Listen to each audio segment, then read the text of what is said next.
Well, this is part 2 of my economic crisis video I said I would make, and I'm actually sitting here redoing it exactly 1 week after I put part 1 up on YouTube.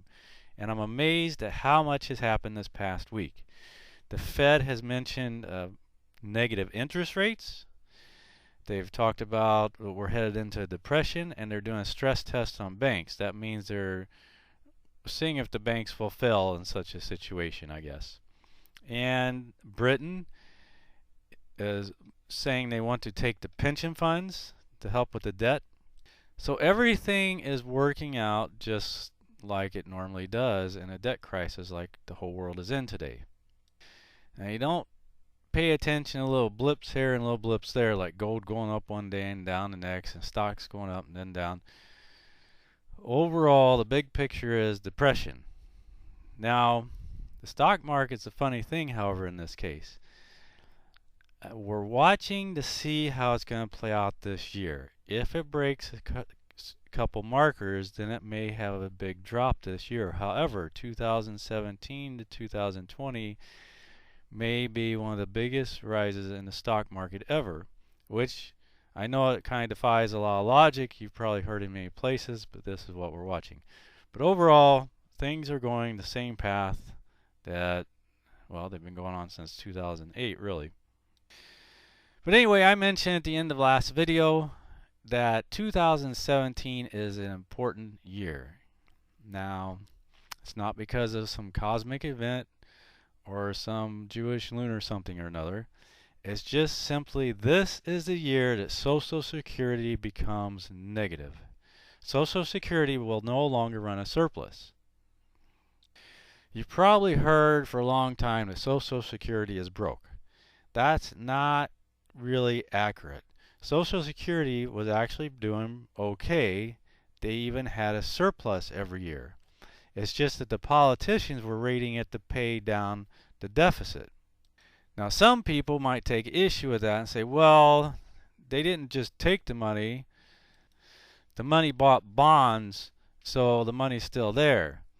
Well, the problem is when they want to cash in the bonds, who's going to give the money back? There's no money there.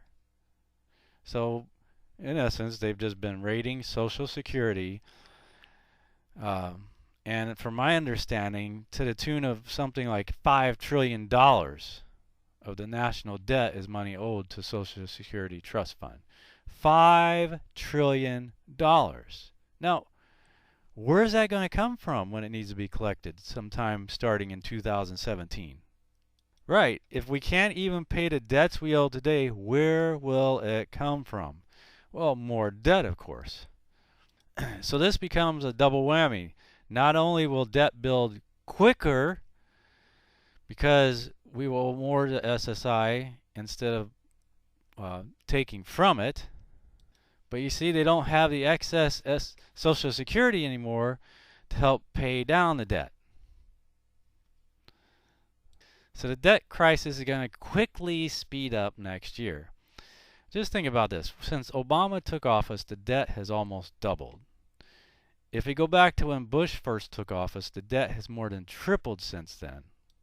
From about $5.5 trillion to almost $19 trillion. Now, that's not even considering unfunded liabilities. At some point, we won't even be able to manage a deficit, let alone a debt. And let's talk about debt and deficit for a moment. The deficit is a difference between what we owe and what we make. So every year we owe more than we can pay, and that deficit then turns into more debt. And our debt's approaching $19 trillion right now. I'm not sure why people keep claiming Obama has turned things around. Obama's helped the economy so much. You know, the media truly are controlled by leftists. It's just absolutely insane that they keep spouting this nonsense out and people keep buying it, that somehow if he turned the economy around, the deficit the debt wouldn't have doubled since he's been in office. It's just simple logic here. And you know, their excuse is getting pretty worn out to blame it all on Bush. And if truth be told, Bush inherited the beginning of the mess because of some laws that Clinton repealed and some of the stuff he did when he was in office, which set this whole thing up, the snowball into this debt crisis that we have. So anyway, the deficit's the difference between what we make, what we owe, and every year what we can't pay off just gets rolled over into the debt, and the debt gets bigger and bigger and bigger. And in reality, it's the figures, the facts they give you are kind of baloney anyway, because they're not accounting for the unfunded liabilities. When we include unfunded liabilities, our debt is not 18 plus trillion, it's more like $120 trillion. But what is an unfunded liability? Well, here's a definition by example. A pensions plan's payment obligations, including all income, death, and termination benefits owed, are compared to the plan's present investment experience. And if the total plan obligations exceed the projected plan assets at any point in time, the plan has an unfunded liability.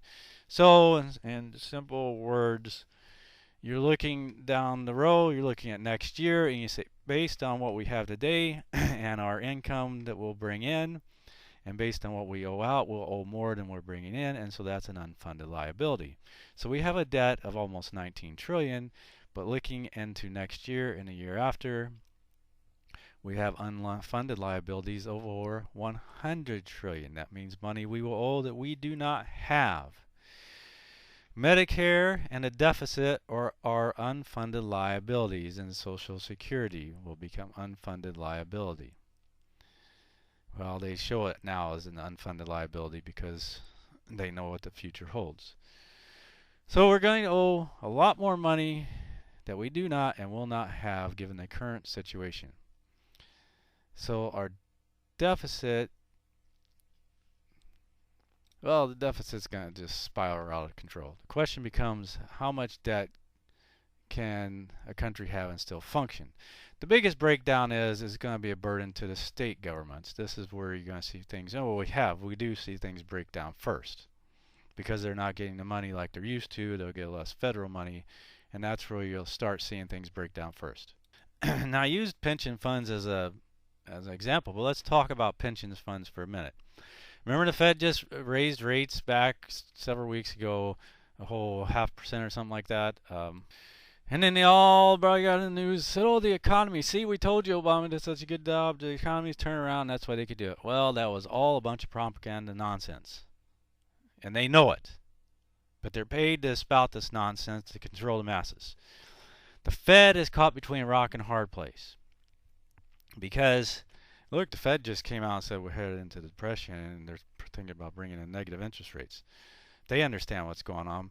Behind the closed doors, people know what's going on. They're just not going to say it in the news because the news is controlled propaganda today. But the Fed,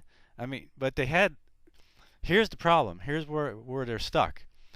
Pension funds are going broke. Pension funds are largely invested in low-bearing things like bonds. Well,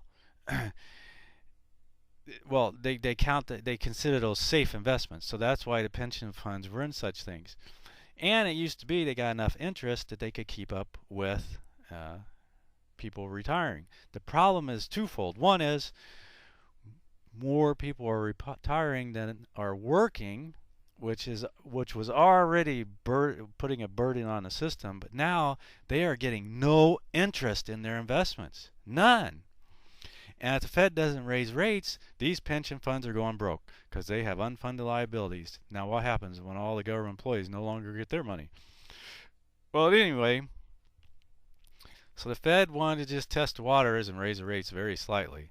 The problem is raising the rates are going to make it's just a no-win situation right now. Here's another problem with raising the rates. Right now, much of our debt in T-bills sold to like Chinese and Japanese, as well as other investors, they're sinking this money in short-term T-bills, because why would you put it in long-term paper when you're getting such pitiful interest payments on it? So of course you put it in as shortest terms you can, and then when the rates go up, what do? Well, you flip as soon as you can. That's going to cause our debt to become even worse because now the interest we owe on a debt will roll over into making the deficit bigger and more debt. So hyperinflation, most people now are starting to recognize this is certainly not hyperinflation. I mean, most people are starting to think we need to be preparing for severe deflation. So basically, that's it. It's just simple common sense that Social Security truly is now going to go broke, and the question is, what can or will they even try to do about it? Well, of course, more debt, and then more debt, and then we'll roll into more debt. At some point, the debt will crush us. And hyperinflation would be a much better way out of this mess. I'm telling you, when the debt crushes a nation, everything is gone. Oh, I want to make one more comment before I move on to this other part of the video I want to do today, and that's about the dollar got slightly weaker this week and the euro got stronger. This is another blip. It's a good one for us. I think I mentioned, I never did talk about why a strong dollar is bad, but a strong dollar is bad. I mean, there are many factors, but the main one is that our goods become more expensive overseas, which means less of them get sold, which means less in the long run. It means less employment here. Now, in a strong economy is not a bad thing, but an economy like we have, it's just going to add to the problem that we already are facing. Okay, so what to do about all this? How do we plan? What should we start doing? Well, first thing you want to do is start accumulating cash on hand. Now, when deflation gets bad enough, banks will shut down. This is why they're running a stress test on them. How will you buy anything if stores don't take credit cards and you can't get the cash? And that very well may happen. We're in a credit crunch as well, and they're going to get to where they just don't want to give credit out. Now, you need to think of where you're going to keep this cash, where you're going to stash your cash. Not just so thieves can't find it, but also in case of fire. Second thing you might want to think about right now is sell any non-essentials. Now, I don't mean get rid of something you use, but all that extra stuff you have hanging around, sell it now. It will probably drop in value, and you might as well have the cash, because I do believe the dollar is going to get stronger here. But you will need the cash. The only things extra you want to start accumulating are essentials. So sell off your essentials, non-essentials, and get essentials. Slowly start building up a supply of those. Things like food, toilet paper, medicines, which are herbal or otherwise, and other hygienic needs. Let's talk about food first. I think you should work towards a 1-year supply as a minimum. That's right, 1 full year. And I'm actually a little concerned that we might look back and think that was not nearly enough. Read some books about World War II. There are some really good missionary books even put out by Adventists. They lived under Nazi rule. One was actually a German, the other was lived in the Netherlands, and they both have written books, and it gives you a pretty good picture of how bad things can really get. I mean, people starved to death. All over Europe, people were without food and starving to death. People in the country, people had country land fared a lot better, but it was still even tough there. Make no mistake, I believe that we're heading something like this. It's going to get very rough, so we need to start preparing now. Next, move into the country. We've been told that over and over. Or at least try to buy a couple acres somewhere you can get to and where you can grow some food. And now, I mean, look, if you never tried to grow a big garden, it's not as simple as just throwing some seed out there. So you need to start working on this and get an understanding of just what all it takes to grow this garden. Also, buy freeze-dried food. You can fit a lot of that in a lot less space, and most of it actually tastes pretty decent. I mean, it can store for years. It's not like you're just wasting your money on this. You can always use it no matter what. Now, if you're just getting into this, I would check out Sam's and Costco. The big buckets they have, not the number 10 cans, but the big buckets they have are pretty much cheaper than any place else you can get this stuff. It's a good start. is not going to be all you need, because you will have to eventually get number 10 cans to fill in all the missing things that you can't get in the big buckets from Sam's and Costco. But that's a good place to start. Now, when you start buying the other number 10 cans, one place I've been using is Emergency Essentials. But there are several companies out there, and at some point maybe you want to get organic grains so they're not the GMO, and you'll have to search around for those and see who has the best price. But there's another really good place that a lot of people don't realize, and that is the Mormon Church. Yes, the Latter-day Saints. You can buy freeze-dried food from the LDS store online. They actually have two stores. One has much cheaper stuff, but is very limited. And the other thing is, if you're fortunate enough to live by one of their canning buildings, you can go there and buy it from them directly. Now, unfortunately, that used to be all over the country. You could go in, and they would even help you can your own right there. But they've shut that down, well, just a couple months ago. And I think it's because so many people are starting to store freeze-dried food, maybe. They got tired of people coming in. I don't know, but you can only do that in certain areas right now. And if you happen to live by one of those, you're in luck. You can go in and can a bunch right there in their place. I know there's one in Texas. There's one in Boise, Idaho. There's a few throughout the country. But their online store has a lot, and it's cheaper than any place else.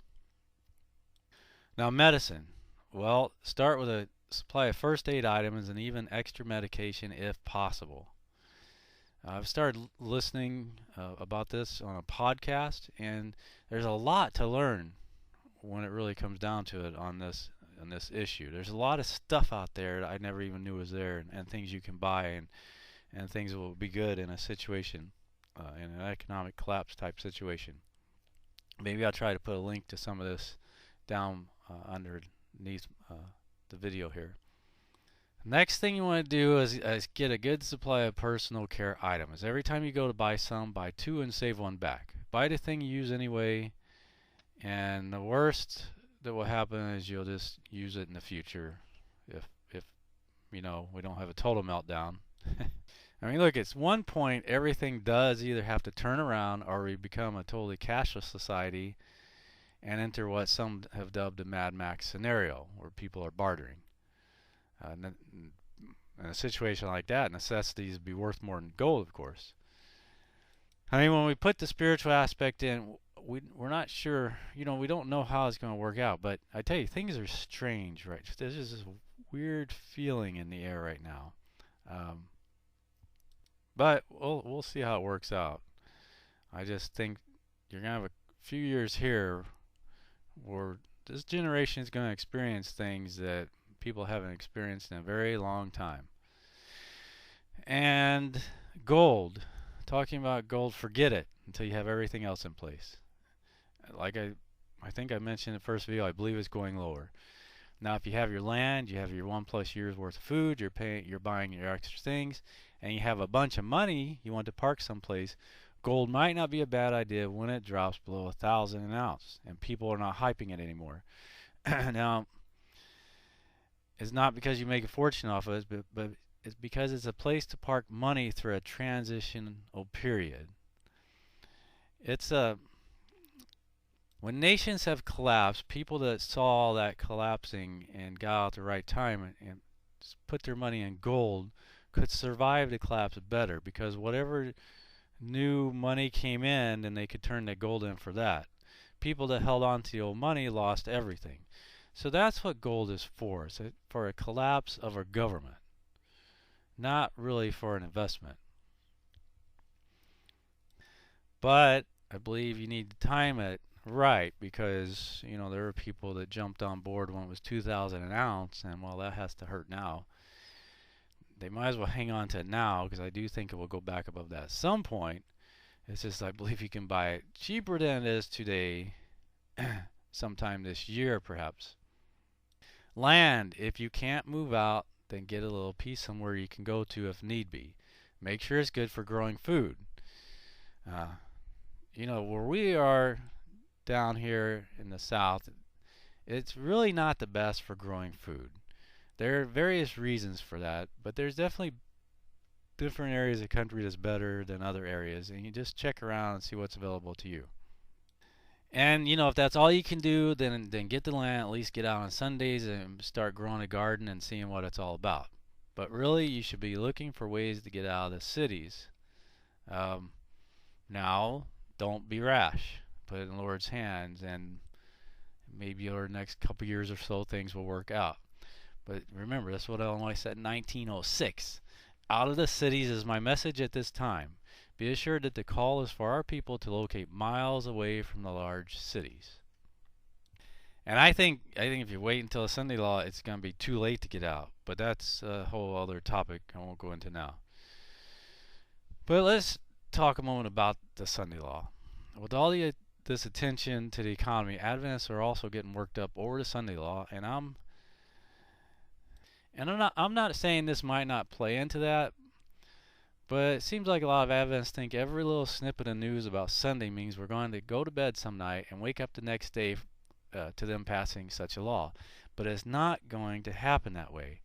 But I think I'll put that on part 3 of this series. I want to talk about the spiritual aspect of it in part 3.